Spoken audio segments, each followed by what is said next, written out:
மகிமையான பரலோகம் இருக்கையிலே நீ மனம் உடைந்து போவது ஏனோ? மகிமையான பரலோகம் இருக்கையிலே நீ மனம் உடைந்து போவதும் ஏனோ?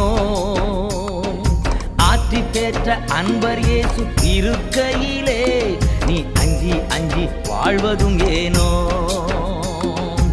ஆற்றி பெற்ற அன்பர் இயேசு இருக்கையிலே நீ அஞ்சி அஞ்சி வாழ்வதும் ஏனோ? திடன்கொள் கலன்கொள், சோர்ந்திடாமல் தொடர்ந்து ஓடு. திடன்கொள் பலன்கொள், திடன்கொள்